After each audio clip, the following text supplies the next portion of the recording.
14న LB స్టేడియంలో 14,000 మంది పాఠశాల విద్యార్థులతో ప్రజా విజయోత్సవాలు వెల్లడించిన రాష్ట్ర ప్రభుత్వ ప్రధాన కార్యదర్శి శాంతి కుమారి. విజన్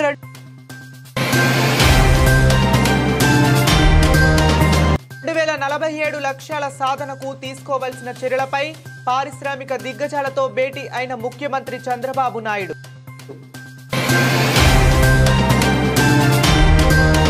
లగచర్ల గ్రామస్తుల అరెస్టుపై స్పందించిన మాజీ మంత్రి హరీష్ రావు. ప్రభుత్వ పనితీరు అమానుషమని ధ్వజం.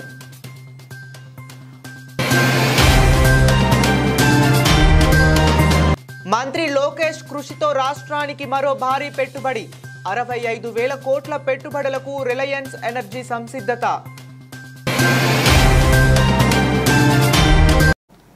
కిషన్ రెడ్డి చొరవతో పత్తి కొనుగోలులో తొలగిన ప్రతిష్టంభన. బీజేపీ తెలంగాణ రాష్ట్ర అధ్యక్షుడు కేంద్ర బొగ్గు గనుల శాఖ మంత్రి శ్రీ జి కిషన్ రెడ్డి చొరవతో రాష్ట్రంలో పత్తి కొనుగోలు నెలకొన్న ప్రతిష్టంభన తొలగిపోయింది.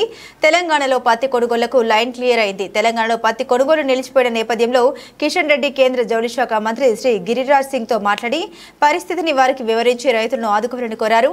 కిషన్ రెడ్డి వినతికి సానుకూలంగా స్పందించిన కేంద్ర జౌళి శాఖ మంత్రి తెలంగాణలో పత్తి కొనుగోలు జరపాలని cotton corporation of India Reddy వినతికి సానుకూలంగా స్పందించిన కేంద్ర జౌళి శాఖ మంత్రి తెలంగాణలో పత్తి కొనుగోలు జరపాలని కాటన్ కార్పొరేషన్ ఆఫ్ ఇండియా సిసిఐను ఆదేశించింది. దీంతో పత్తి కొనుగోలు యథావిధిగా కొనసాగుతున్నాయి. పత్తి కొనుగోలులో గత ఏడాది సీసీఐ అనుసరించిన నియమ నిబంధనలే ఈ ఏడాది పాటించనుంది. ఇక కొనుగోలు కేంద్రాన్ని సైతం గత ఏడాది ఏర్పాటు చేసిన సంఖ్యకు తక్కువ కాకుండా ఈసారి ఏర్పాటు చేయనుంది. రాష్ట్రంలో పండిన పత్తిని కనీస మద్దతు ధర క్వింటాలకు 7,350 రూపాయల చొప్పున సీసీఐ కొనుగోలు చేయనుంది. పత్తి రైతులెవరూ ఆందోళన చెందవద్దని, ఈ ఏడాది రాష్ట్రంలో పండిన పత్తిని కనీస మద్దతు ధరకు కొనుగోలు చేసేందుకు కేంద్రం స్థిరంగా ఉందని కిషన్ రెడ్డి స్పష్టం చేశారు. కొందరు సృష్టించే తప్పుడు వార్తలు, పుకార్లను నమ్మి దళారులకు తక్కువ ధరకు అమ్ముకోవద్దని రైతులకు సూచించారు. రాష్ట్రంలో పత్తి కొనుగోలులో నెలకొన్న ప్రతిష్టంభన తొలగిపోవడంతో రైతులు హర్షం వ్యక్తం చేస్తున్నారు.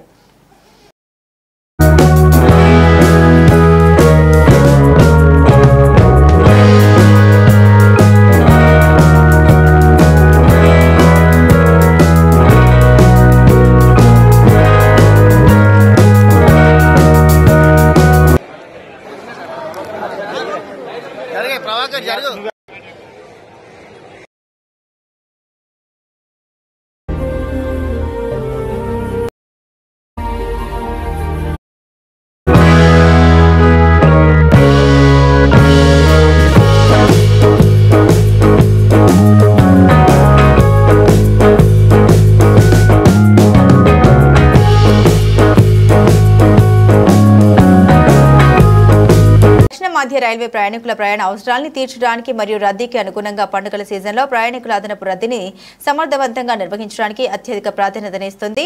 తదనుగుణంగా జోన్ ప్రయాణికుల అదనపు రద్దీని క్లియర్ చేయడానికి సాధారణ రైలు సేవలతో పాటుగా పండుగ సీజన్లో ప్రత్యేక రైలు సేవల్ని కూడా నిర్వహిస్తుంది. ఈ దిశలో భాగంగా దక్షిణ మధ్య రైల్వే ఈ సంవత్సరం దసరా, దీపావళి మరియు ఛట్ పూజ సమయాల్లో ప్రయాణికుల ప్రయాణాన్ని మరింత సులభతరం చేయడానికి అక్టోబర్ మరియు నవంబర్ మాసాల్లో అదనపు రద్దీ అవసరాలను తీర్చడానికి సుమారు 860 అదనపు ప్రత్యేక రైళ్లను నడిపింది.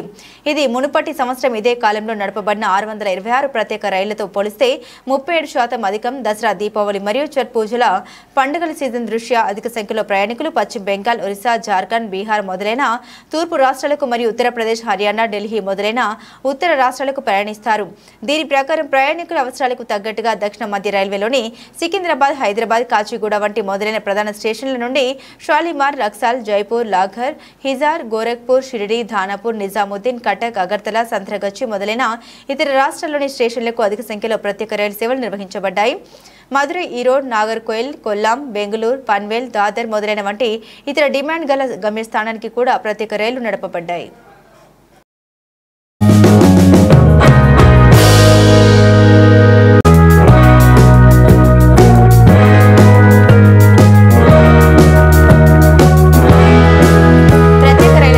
మెజార్టీ రైలు వినియోగదారులకు సౌలభ్యం కొరకు సౌకర్యం, చౌక ధరలు మరియు భద్రత రూపంలో ప్రయాణించకరంగా ప్రత్యేక రైళ్ల నిర్వహణ, మెజార్టీ రైలు వినియోగదారులకు సౌలభ్యం, సౌకర్యం, చౌక ధరలు మరియు భద్రతా రూపంలో ప్రయోజనకరంగా ఉందని నిరూపించబడింది. రైలు వినియోగదారుల కోసం అందించిన అదనపు సౌకర్యం మరియు ఆర్థిక అంశాలను వివరించడానికి పండుగ సీజన్లో సికింద్రాబాద్ నుండి పాట్నాకు ఎకనామిక్ క్లాస్లో సగటు విమాన టికెట్ ధర 15,000 నుండి 20,000 వరకు ఉంటుంది.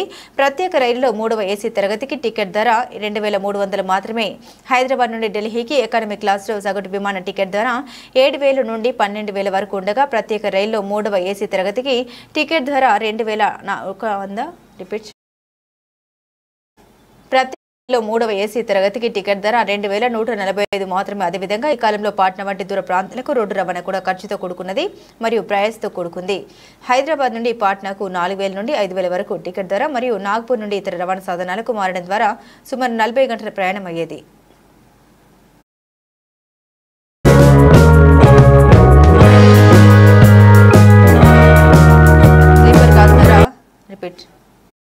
ప్రత్యేక రైల్లో స్లీపర్ క్లాస్ ధర సుమారు 900 మరియు ప్రయాణం సుమారు 35 గంటలు మాత్రమే.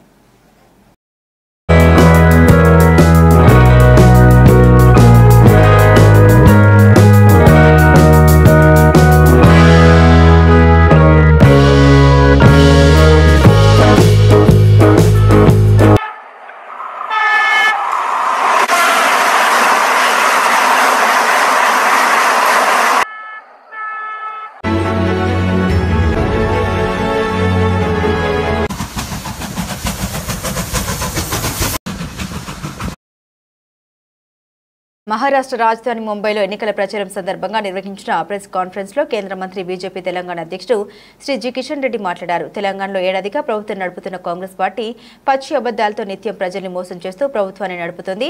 తెలంగాణ సీఎం రేవంత్ రెడ్డి మహారాష్ట్ర ఎన్నికల ప్రచారానికి వచ్చి అబద్దాలని ఇక్కడ ప్రజలకు చెప్పారు. 6 గ్యారంటీలు 420 సబ్ గ్యారంటీల పేరుతో ప్రజల్ని మభ్యపెట్టి అధికారంలోకి వచ్చిన కాంగ్రెస్ పార్టీ ఆ తర్వాత ఎలా మోసం చేస్తుందో మహారాష్ట్ర ప్రజలకు వివరించేందుకు బీజేపీ రాష్ట్ర అధ్యక్షుడిగా మీ ముందుకు వచ్చాను. ఇచ్చిన హామీల్లో 99% ఇంకా మొదలే కాలేదు. రైతులు, మహిళలు, యువత, కార్మికులు, ఉద్యోగులు ఇలా అన్ని వర్గాలకు వెన్నుపోటు పొడిచారు. రేవంత్ రెడ్డి, రాహుల్ గాంధీ జోడీ తెలంగాణ ప్రజల్ని ఎలా మోసం చేశారు అదే తరహాలో మహారాష్ట్ర ప్రజల్ని కూడా మభ్యపెట్టాలని చూస్తున్నారు. తెలంగాణ, కర్ణాటక రాష్ట్ర ప్రభుత్వాలు కాంగ్రెస్ పార్టీ ఏటీఎంగా మారాయి. ఆర్ఆర్ ట్యాక్స్ పేరుతో ప్రజల నడ్డి విరుస్తున్నాయి. తెలంగాణలో పూర్తిగా అధికారం దుర్వినియోగం జరుగుతోంది. తెలంగాణలో గెలిచిన తర్వాత దేశంలో ఏ ఎన్నికలు జరిగినా తెలంగాణ సర్కారు ఏటీఎం ద్వారా డబ్బులు తెచ్చి మిగిలిన చోట్ల ఖర్చు పెడుతున్నారు. రాహుల్, సోనియా, ప్రియాంక, రేవంత్ రెడ్డి ఊరూరా తిరిగి 6 గ్యారంటీల పేరుతో డంకా బజాయించారు. రైతులకు 2 లక్షల రుణమాఫీ చేస్తామని రేవంత్ రెడ్డి తెలిపారు. రైతులెవరూ అప్పులు కట్టొద్దని వారిని రెచ్చగొట్టారు. మహారాష్ట్ర ప్రజలు కాంగ్రెస్ అబద్దాన్ని విశ్వసించారు. విద్యుత్ ఉత్పత్తి, విద్యుత్ పంపిణీ కంపెనీలకు రాష్ట్ర ప్రభుత్వం 81,500 కోట్ల బకాయిలు ఇవ్వాల్సి ఉంది. కాంగ్రెస్ పార్టీకి బాధ్యత లేదు. దాదాపు 8 లక్షల అప్పులున్నాయి. రాష్ట్ర ఆర్థిక పరిస్థితి దివాలా తీసింది. 10 ఏళ్ల పాటు బీఆర్ఎస్ లూటీ చేసింది. ఇప్పుడు కాంగ్రెస్ ప్రభుత్వం లూటీ చేస్తోంది.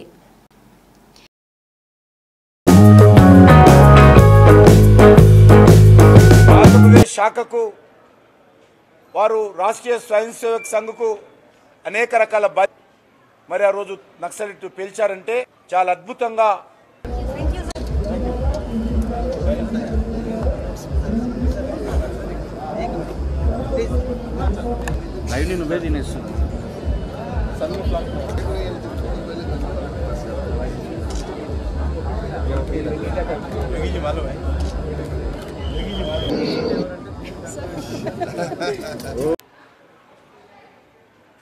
ఆంధ్రప్రదేశ్ శాఖకు వారు రాష్ట్రీయ స్వయం సేవక్ సంఘకు అనేక రకాల మరి ఆ రోజు నక్సలైట్ పేల్చారంటే చాలా అద్భుతంగా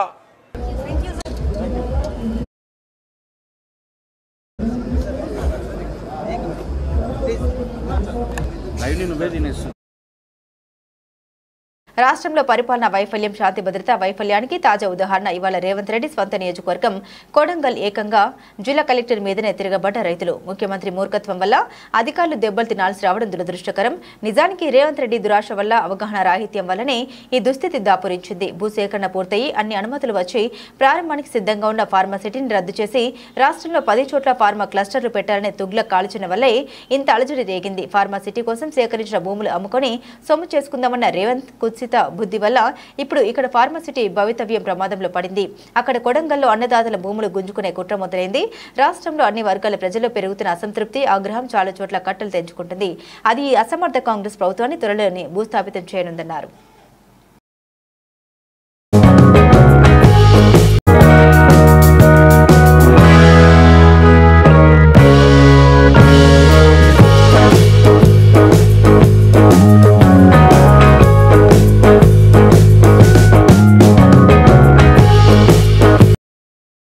రాష్ట్రంలో ప్రజా ప్రభుత్వం ఏర్పడి 1 సంవత్సరం పూర్తయిన నేపథ్యంలో నిర్వహించనున్న ప్రజాపాలన విజయోత్సవాల ప్రారంభ కార్యక్రమాన్ని మాజీ ప్రధాని జవహర్లాల్ నెహ్రూ జయంతి బాలల దినోత్సవ సందర్భంగా ఈ నెల 14వ తేదీన ఎల్బీ స్టేడియంలో దాదాపు 14,000 మంది పాఠశాల విద్యార్థులతో విద్యా దినోత్సవాన్ని నిర్వహిస్తున్నట్లు రాష్ట్ర ప్రభుత్వ ప్రధాన కార్యదర్శి శాంతి కుమారి వెల్లడించారు. రాష్ట్ర ముఖ్యమంత్రి గారు ప్రత్యేకంగా హాజరయ్యే ఈ కార్యక్రమంలో ఈ సంవత్సర కాలంలో విద్యార్థుల కోసం చేసిన గణనీయమైన మార్పులు, డైట్ ఛార్జీల పెంపు, రాష్ట్రంలోని అన్ని పాఠశాలలో మౌలిక సదుపాయాల కల్పన, ఇంటిగ్రేటెడ్ స్కూల్స్ ఏర్పాటు, ప్రభుత్వ పాఠశాలకు ఉచిత కరెంట్ తదితర ఎన్నో కార్యక్రమాలను ప్రభుత్వం చేపట్టడం జరిగిందని గుర్తు చేశారు. ఎల్బీ స్టేడియంలో 14వ తేదీన నిర్వహించే ఈ కార్యక్రమ ఏర్పాట్లపై నేడు సాయంత్రం సచివాలయంలో సంబంధిత ఉన్నతాధికారులతో సమీక్షించారు. ప్రభుత్వ ప్రత్యేక ప్రధాన కార్యదర్శి వికాస్ రాజ్, ముఖ్య కార్యదర్శులు శ్రీధర్, బుర్రా వెంకటేశం, కార్యదర్శి శరత్ తదితర అధికారులు ఈ సమావేశానికి హాజరయ్యారు. ఈ సందర్భంగా సీఎస్ శాంతికుమారి మాట్లాడారు.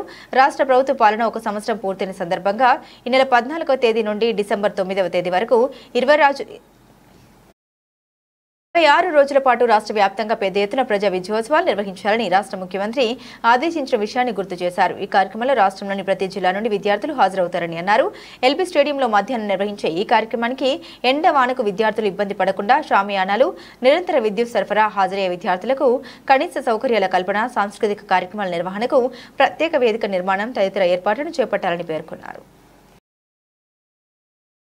ఇక డీటెయిల్స్లోకి వెళితే సీఎం రేవంత్ రెడ్డి ప్రాతినిధ్యం వహిస్తున్న కొనగల్ నియోజకవర్గం దుద్యాల మండలంలో ఫార్మా కంపెనీ ఏర్పాటు కోసం సోమవారం నిర్వహించిన భూసేకరణ ప్రజాభిప్రాయ సమావేశం రణరంగంగా మారిన విషయం తెలిసిందే. ఈ ఘటనకు సంబంధించి లగచర్ల గ్రామస్తులను అరెస్టుపై మాజీ మంత్రి హరీష్ రావు స్పందించారు. ప్రభుత్వ తీరు అమానుషమని, లగచర్ల వాసులను తక్షణమే విడుదల చేయాలని డిమాండ్ చేశారు. లగచర్ల గ్రామానికి 300 మంది పోలీసులు చేరుకుని గ్రామస్తులను అరెస్ట్ చేయడం దారుణమని విమర్శించారు. ఫార్మా భూసేకరణకు నిరాకరించిన వాళ్లను పోలీసులతో బెదిరించాలని చూపడం దారుణం. అర్ధరాత్రి పోలీసులతో ప్రభుత్వ దమనకాండ నిర్వహించబడటం సర్వే కాదన్నారు. ప్రభుత్వం తీరును ఖండిస్తున్నాం అన్నారు. ప్రజాభిప్రాయాన్ని తెలుసుకోకుండా భూసేకరణ చేపట్టడం వెనుక ఉన్న రేవంత్ రెడ్డి ఉద్దేశం ఏమిటో తెలియాలి అన్నారు. సీఎం వ్యక్తిగత ప్రయోజనాల కోసం చేపడుతున్న భూసేకరణను తక్షణమే నిలిపివేయాలి అన్నారు. పోలీసుల అదుపులో ఉన్న గ్రామస్తులను, రైతులను తక్షణం విడుదల చేయాలని డిమాండ్ చేస్తున్నాం అని హరీష్ రావు అన్నారు.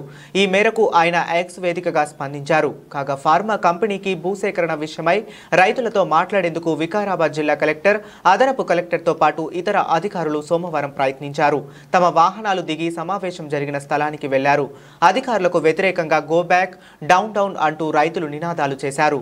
అధికారుల వైపు దూసుకెళ్లారు. జిల్లా కలెక్టర్ సహా అక్కడికి వచ్చిన అధికారులు వారికి నచ్చజెప్పేందుకు ప్రయత్నిస్తున్నా వినిపించుకోకుండా ఆగ్రహంతో ఊగిపోయారు.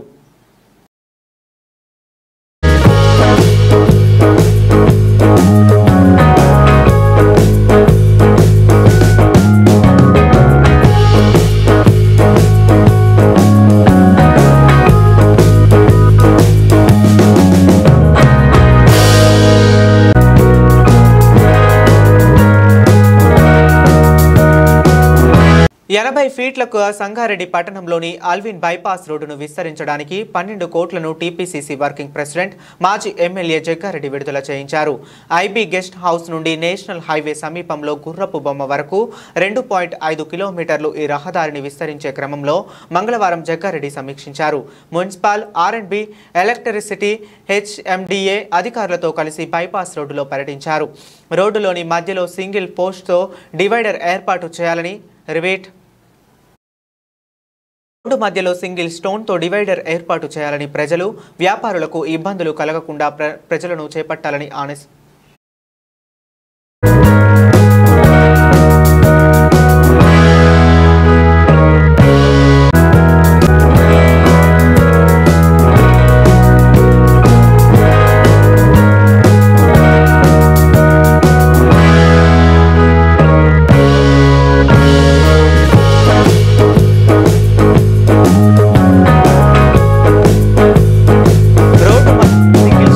డివైడర్ను ఏర్పాటు చేయాలని, ప్రజలు, వ్యాపారులకు ఇబ్బందులు కలగకుండా పనులు చేపట్టాలని ఆదేశించారు. రహదారి విస్తీర్ణలో భాగంగా డబ్బాలను తాత్కాలికంగా తొలగించి పనులు పూర్తిగానే అదే చోట మళ్లీ డబ్బాలు ఏర్పాటు చేయాలని సూచించారు. 2.5 కిలోమీటర్లు జగ్గారెడ్డి పాదయాత్ర చేస్తూ వ్యాపారులు, ప్రజల సలహాలు స్వీకరించారు. రహదారి విస్తీర్ణత వల్ల కలిగే ప్రయోజనాలను వివరించి చెప్పారు. కాగా ఐబీ గెస్ట్ హౌస్ నుండి గుర్రపు బొమ్మ వరకు 6 చోట్ల జంక్షన్ ఏర్పాటు చేయాలని ఆదేశించారు. బసవేశ్వర, శివాజీ, అంబేద్కర్, మహాత్మా గాంధీ, జవహర్లాల్ నెహ్రూ, రాజీవ్ గాంధీల పేరిట ఈ జంక్షన్ను ఉండాలన్నారు. మంత్రి కేటీఆర్ ఢిల్లీ పర్యటనలో ఉన్న విషయం తెలిసిందే. నిన్న సాయంత్రం కేంద్ర మంత్రి మనోహర్ లాల్ ఖట్టర్ను కేటీఆర్ కలిశారు. అమృత్ టెండర్లలోని అవినీతి జరిగిందని ఫిర్యాదు చేశారు. అనంతరం దీనిపై ఇవాళ ఉదయం 11 గంటలకు కేటీఆర్ ప్రెస్ మీట్లో మాట్లాడనున్నారు. కాగా అమృత్ పథకం టెండర్లలో పలు నేతలు భారీ స్థాయిలో అవినీతికి పాల్పడ్డారని కేటీఆర్ ఆరోపించారు. ఐఫీస్ ఆఫ్ ప్రాఫిట్ నిబంధనలకు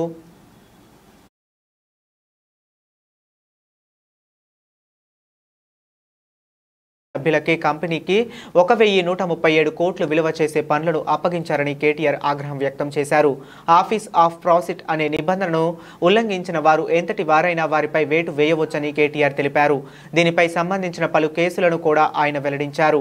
టెండర్లలో చట్టవిరుద్ధంగా జరిగిన కేటాయింపులు, అక్రమ ఒప్పందాలపై విచారణ జరపాలని, అక్రమాలు నిజమని తేలితే టెండర్లు రద్దు చేసి వారిపై చర్యలు తీసుకోవాలని కేటీఆర్ డిమాండ్ చేశారు. మరోవైపు కేటీఆర్ ఈ సందర్భంగా ఢిల్లీ చేరుకోగా ఎక్స్లో తెలంగాణలో కాంగ్రెస్ ప్రభుత్వంపై సెటైర్లు వేశారు. ఇప్పుడే ఢిల్లీలో అడుగు పెట్టా, హైదరాబాద్లో అప్పుడే వణికిపోతే ఎలా, హైదరాబాద్లో ప్రకంపనలు కనిపిస్తున్నాయి అని కేటీఆర్ పేర్కొన్నారు. మరోవైపు కేటీఆర్ ఢిల్లీ పర్యటనపై తెలంగాణ కాంగ్రెస్ నేతలు తీవ్ర స్థాయిలో విమర్శలు చేస్తున్నారు. కేంద్ర పట్టణాభివృద్ధి శాఖ మంత్రిని కలిసి కేసులు విత్డ్రా చేసుకునేందుకు ఢిల్లీ వెళ్లారా, మీ తప్పులు మాఫీ చేయించుకునేందుకు బీజేపీ నేతలతో కలవడానికి ఢిల్లీ వెళ్లారా అంటూ కామెంట్స్ చేస్తున్నారు. దీనిపై కేటీఆర్ ఎలా వివరణ ఇస్తారో ఇవ్వలేదు.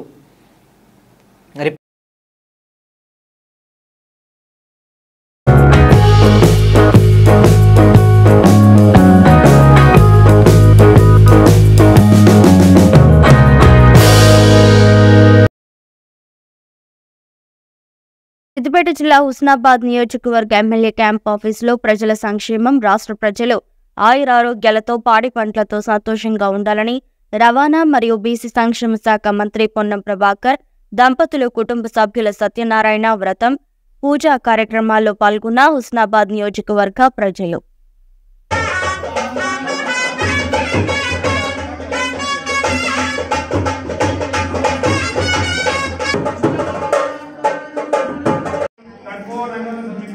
दक्षिणासहिताम्बूलं समर्पयामि हिरण्यगर्भगर्भस्थं एकमेदं विवाहो अनन्तपुण्यमनः शान्तिश्रेयश्चमे दक्षिणासहिताम्बूलानि समर्पयामि अथ मङ्गलकर्पूरनीराञ्जनदीपम्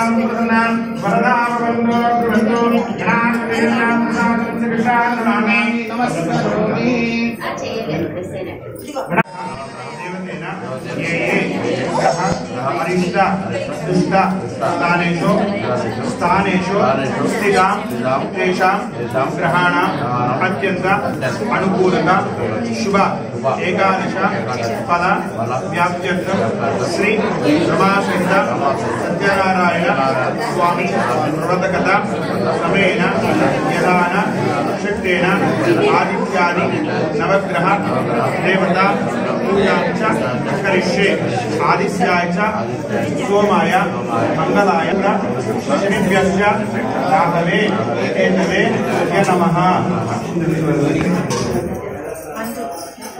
तदनन्तरे नवग्रह देवता पूजां संप्राप्ते कुज पूजां च कारयामि